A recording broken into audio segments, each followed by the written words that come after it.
আজহারি হুজুর নাকি কপি করেছেন। রিসেন্টলি তার একটা বই পাবলিশ হয়েছে, নাম হচ্ছে এক নজরে কোরআন।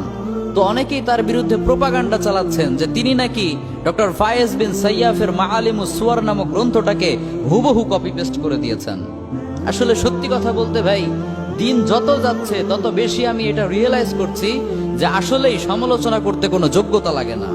আরে ভাই, আপনি যে তার সমালোচনা করছেন, ইনফোগ্রাফিক ডিজাইন সম্পর্কে আপনার কোনো আইডিয়া আছে কি? বাংলাদেশে এর তেমন কোনো প্রচলন না থাকলেও এটা কিন্তু মিডল ইস্ট কিংবা ওয়েস্টার্ন কান্ট্রিগুলোতে ব্যাপকভাবে জনপ্রিয়। তো আজহারি হুজুর তো আপনাদের মতো কুয়োর ব্যাং না, গোটা বিশ্বটাকে উনি অনেক কাছ থেকে দেখেছেন, ফলে এমন অনেক কিছু তিনি শিখেছেন যেটা আমরা কল্পনাও করতে পারবো না।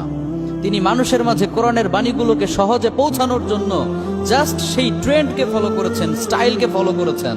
So what is the problem? সমস্যার কিছু তো আমি এখানে দেখছি না।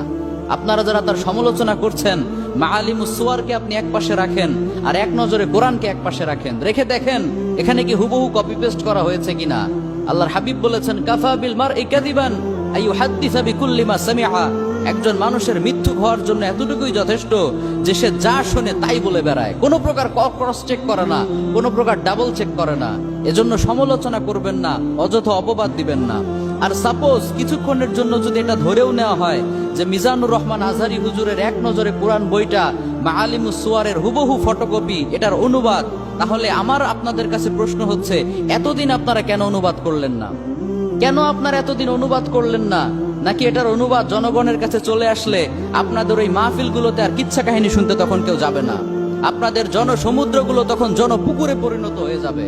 এজন্য খবরদার প্রিয় ভাইয়েরা, আল্লাহর ওয়াস্তে মানুষের সমালোচনা করার আগে নিজেরা কাজ করেন, নিজেরা প্রমাণ করে দেখান। এখনো এমন অনেক মূল্যবান গ্রন্থ আছে যেগুলোর অনুবাদের প্রয়োজন রয়েছে, আপনি সেগুলোর অনুবাদ করেন।